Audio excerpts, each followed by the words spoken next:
Ese ndagira ngo duhere ku makuru y'uruzinduko rw'umukuru w'igihugu cya Kongo mu Rwanda n'amakuru akomeje kugenda azamuka ndetse mushobora kuba mwayabonye cyangwa se mutayabonye akaba ari ubwa mbere ugiye kumva iyi nkuru ariko rwose ni inkuru ikomeje kugenda igarukaho cyane by'umwihariko muri aka karere.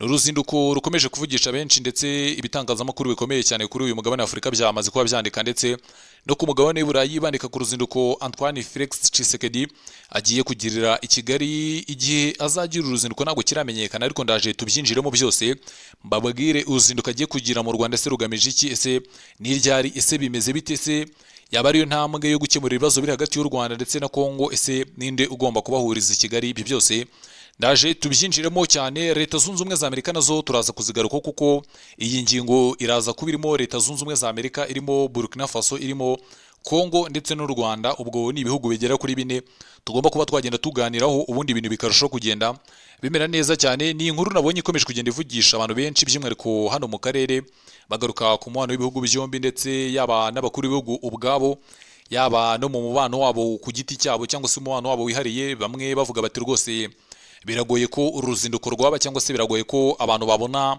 ifoto ya Tshisekedi ari i Kigali. Ariko ibyo byose ndaje tubyinjireho turebe imbaraga zibayo zitumye Tshisekedi agomba kwisanga i Kigali mu biganiro bikomeye cyane bigomba guhuza izo mpande enye mbabwiye. Ibi byose ni ibintu namaze kuba nagenda mbona neza cyane, ariko mbere na mbere ndasaba umuntu utarakanda subscribe mbere ko tubyinjiramo mu buryo burambuye, kanda subscribe kugira ngo buri biganiro byose, buri nkuru yose isohotse ijye kugeraho ku gihe, ibintu birushaho kugenda bimera neza cyane. Ni inkuru by'umwihariko zanditswe cyane n'ibitangazamakuru byo mu gihugu cya Kongo kuko ibinyamakuru by'i Kigali ntago iyi nkuru barayandikaho cyane, ariko ibitangazamakuru byo muri Repubulika ya Demokarasi ya Kongo by'umwihariko muri perezidansi ya Kongo nayo iyi nkuru ikomeje kugenda igarukaho cyane. N'uruzinduko rukomeye cyane nyuma y'uko umubano w'ibihugu byombi utameze neza cyane cyangwa se utanitwaye neza, buri gihugu gishinja ikindi guhungabanya umutekano w'ikindi. By'umwihariko Repubulika ya Demokarasi ya Kongo yagiye igaragaza kenshi ko u Rwanda ndetse na M23 bahungabanya umutekano wa Kongo, kandi umutekano muke uri muri Repubulika ya Demokarasi ya Kongo by'umwihariko mu burasirazuba bwa Kongo 90% ngo uruhare rw'u Rwanda rurimo. Ivyo ni ibintu byagiye bigaruka by'umwihariko n'umukuru w'igihugu cya Kongo ndetse n'abavugizi ba leta nk'uko byagiye bitangazwa umunsi ku munsi no mu bihe byashize. Ni inkuru yatunguye benshi, ni inkuru ibitangazamakuru biri kwandika ariko bigasoza byibaza ngo ese uru ruzinduko ninde uzanye imbaraga zitumye Tshisekedi yemera kujya i Kigali? Ese ninde utumye Repubulika ya Demokarasi ya Kongo yemera kujya mu biganiro n'u Rwanda bikabera mu Rwanda? Ibyo byose ni ibintu bikomeje kuba byagenda byibazwa, ariko ibyo byose kuba uri kureba iki kiganiro uraje ubisobanukirwe. Turahera mu gitangazamakuru cyitwa ngo ni DR Congo Paper banditse ngo Perezida Antoine Felix Tshisekedi agiye kugira uruzinduko runini muri Repubulika y'u Rwanda, niko banditse. Ubwo kanze mbanze nshishemo amaso kugira ngo ntaza kwibeshya. Banditse ngo Perezida Antoine Felix Tshisekedi nyuma y'igihe kinini adakora uruzinduko mu Rwanda ndetse no mu karere agiye kugira uruzinduko rukomeye cyane mu Rwanda rurimo ibihugu bigera kuri bine. Ibyo bihugu barabitondeka nk'uko nibabwiye, harimo Repubulika ya Demokarasi ya Kongo, u Rwanda, Leta zunze ubumwe za Amerika ndetse na Burkina Faso. Ibyo nabibabwiye hejuru, bongeraho n'akantu ka nyuma nk'uko nibabwiye. Ibitangazamakuru bigera kuri bine nabashije kuba nasoma byanditse bisoza inkuru ngo ese ninde utumye Repubulika Iharanira Demokarasi ya Kongo yemera kujya mu biganiro n'u Rwanda bikabera i Kigali? Ibyo byose ni ikibazo kiri kugenda kibazwa ndetse bikomeje kuba binagenda bigarukaho cyane, ariko ndagira ngo tubanze tubikinjiremo mu mizi turebe intandaro yo gutuma ibi bitangazamakuru byibaza gutya, cyangwa se na buri umwe wese uri kumva iki kiganiro akaba yakibaza ese ni iki gitumye Repubulika Iharanira Demokarasi ya Kongo yemera kuba yajya mu biganiro bikabera i Kigali. Ni nyuma y'uko Leta zunze ubumwe za Amerika zikomeje imirwano ikomeye cyane muri Irani, bigatuma Leta zunze ubumwe za Amerika wari wigize umuhuza cyangwa se Donald Trump, perezida wa Leta zunze ubumwe za Amerika, kubera akazi kenshi nk'uko bigaragara mu ruhando mpuzamahanga, byatumye n'ibiganiro byari guhuza u Rwanda ndetse na Kongo byari kuba mu kwezi kwa kane n'ubundi biterwa ipine. Bivuga ko Leta zunze ubumwe za Amerika zamaze gushyiraho abantu bakomeye cyane cyangwa se itsinda rikomeye cyane ryo gutegura ibi biganiro, ndetse banasaba ibihugu by'impande zombi kuba bahitamo cyangwa se bagatombora igihugu kigomba kuberamo imishyikirano. Ubwo nk'uko bikomeje kugenda bigarukwaho n'ibitangazamakuru byo muri Repubulika Iharanira Demokarasi ya Kongo, byagaragaje ko u Rwanda ari rwo n'ubundi rwamaze kuba rwanyere ruhabwa ayo mahirwe yo kwakira ibyo biganiro bigomba kwitabirwa n'abakuru b'ibihugu byombi ndetse n'abavugizi ba leta. Ubwo no kugenda tubihanga amaso tukareba uburyo bimeze, tukareba n'uburyo bigomba kugenda birangira. Ni mu gihe ku munsi w'ejo umuvugizi wa leta ya Kongo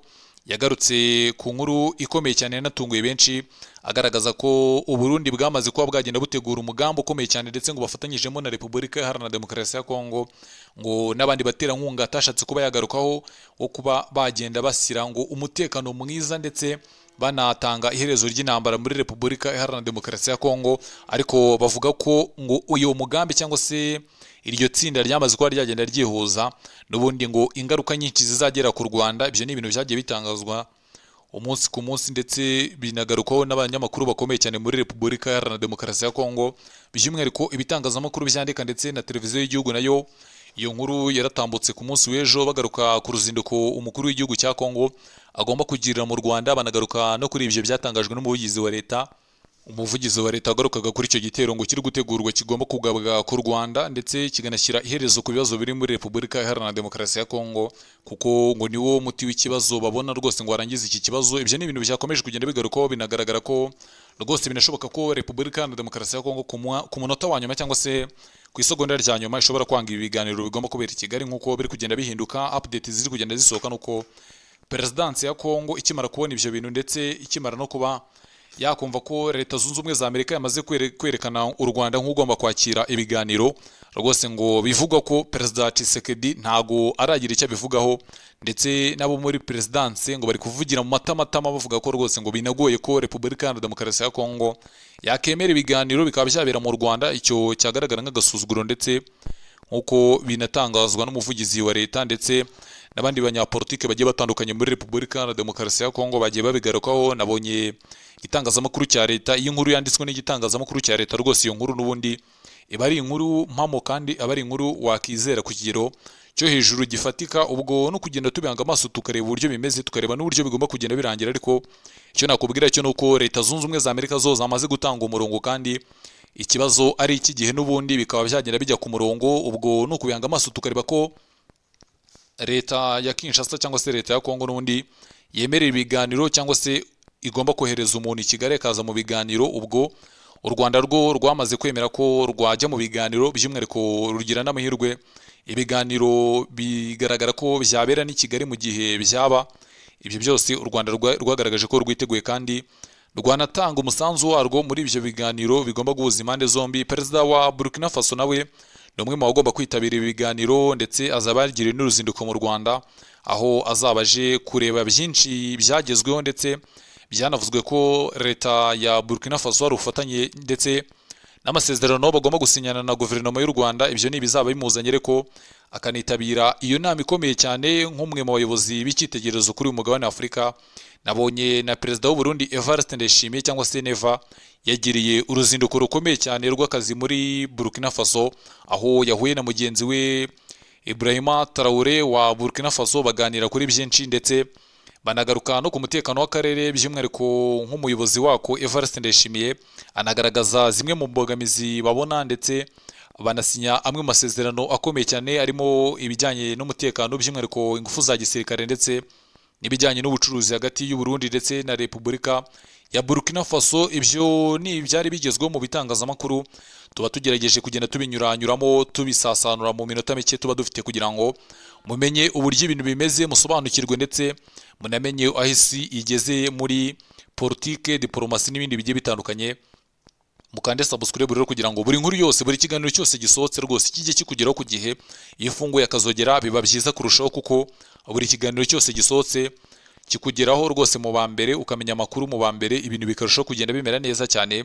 Ariko ikibazo nsoza nibaza, cyangwa se nabaza buri wese uri kureba iki kiganiro, ni ukwibaza ngo ese Felix Tshisekedi tuzi wagiye watsa umuriro ku Rwanda ndetse akanatangaza amagambo akomeye cyane, murabona azemera kuza mu Rwanda? Ese Repubulika Iharanira Demokarasi ya Kongo iraza kuvuga iki kuri uyu mwanzuro wa Leta Zunze Ubumwe za Amerika zamaze kuba zagenda zifata w'ibiganiro bigomba kubera mu Rwanda, nk'ikigero cyiza cyangwa se nk'intambwe nziza yaterwa yo kujya mu mahoro, cyangwa se ibiganiro biganisha ku mahoro? Ibyo ni ukugenda tubihanga amaso tukareba uburyo bimeze, tukareba n'uburyo bigomba kugenda birangira. Imana ibarinde ndabakunda cyane, turaza gusubira mu gitondo tuganire byinshi bigezweho by'umwihariko hano mu karere.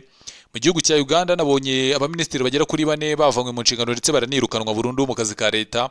Muri Repubulika Iharanira Demokarasi ya Kongo M23 yamaze guteguza abaturage bari mu duce ikontorora yuko mu gihe cyangwa se isa ishobora kugabwaho ibitero na leta. Ibyo ni ibyatangajwe n'umuvugizi wa M23 w'umusigire. Ubwo mu Burundi byo inkuru n'umuri ikomeje kuvugwa ni uruzinduko rwa Evariste Ndayishimiye muri Burkina Faso. Tanzania naho ibintu biratuje, nta gitangaje kirimo uretse umupaka wabo. Nabonye ngo umupaka wabo n'u Rwanda ngo bishimira ko bungutse miliyari zigera ku 120 mu mwaka wa 2024-2025. Ni inkuru nabonye bitangazamakuru byanditseho muri Tanzania, niyo nkuru iri gutrendinga mu gihugu cya Tanzania.